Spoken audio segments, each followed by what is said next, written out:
Whenever you feel like quitting, then always ask why you started. क्या आपको भी कभी ऐसा महसूस होता है कि बस अब मुझे क्विट कर देना चाहिए, सब कुछ आजमा कर देख लिया मैंने मगर कुछ भी नहीं हो पा रहा है? चाहे आपका जीवन हो, आपका आत्मविश्वास या फिर आपका व्यवसाय, सब कुछ सिकुड़ता सा जा रहा है, जैसे अब कुछ आपके हाथ में रह ही नहीं गया।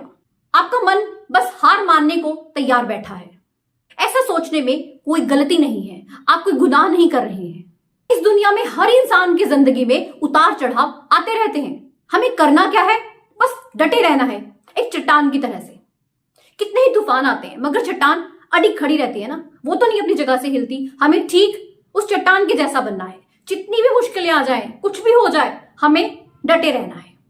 क्योंकि जब हम डटे रहते हैं ना तो चीजें टाइम के साथ साथ ठीक होना शुरू हो जाती हैं। हमेशा याद रखिएगा, असफलता के बिना सफलता कभी भी नहीं मिलती, और डर के बिना कभी आत्मविश्वास नहीं मिलता, और त्याग के बिना कभी पुरस्कार नहीं मिलता। अब मुद्दे की बात यह है कि अगर हम खुद को हारा हुआ महसूस करते हैं, बस हम सोचते हैं कि अब हम थक चुके हैं, उस समय पर हमें आखिर करना क्या है? छोटे छोटे से टिप्स आपको बताने वाली हूं जो कि आपके लिए बहुत ही कारगर साबित होंगे। आइए जानते हैं। पहला टिप, जब भी आपको ऐसा महसूस हो कि बस अब बस, तो करना क्या है? एक स्टेप पीछे आ जाइए और क्या करना है? जस्ट रिलैक्स कीजिए, आराम कीजिए, क्योंकि इस समय पर आपकी बॉडी को और आपके माइंड को रिलैक्स होने की जरूरत है। खुद को तरोताजा होने का समय दें। ऐसा करने से आपका माइंड फ्रेश हो जाएगा, एकदम रिलैक्स हो जाएगा, और जब हमारा माइंड रिलैक्स होता है तो उसमें नए नए आइडियाज आते हैं। और हमेशा याद रखिए, जो नए आइडियाज होते हैं वही नए रास्ते खोजने में हमारी मदद करते हैं। टिप नंबर 2, हमेशा अपने उद्देश्य पर फोकस करें। जब हम गाड़ी चलाते हैं और किसी भी वजह से अगर हमारा ध्यान भटक जाता है तो क्या होता है? हमने जाना कहीं और होता है, हम चले कहीं और जाते हैं। ऐसे होता है ना? ठीक वैसे ही हमारी जिंदगी है।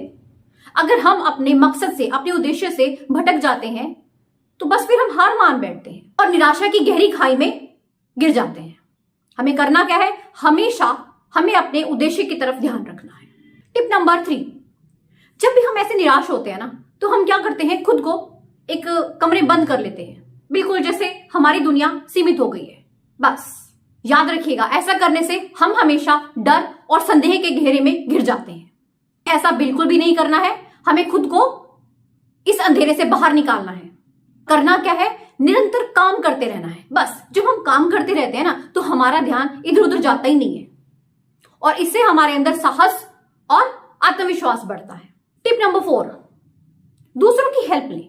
अक्सर क्या होता है, जब भी हमारी लाइफ में कुछ ऐसी प्रॉब्लम आ जाती है ना, खुद को ही दोषी ठहराना शुरू कर देते हैं, और हम अक्सर किसी भी वजह से दूसरों की मदद लेने में हिचकिचाते हैं। ऐसा मत कीजिए।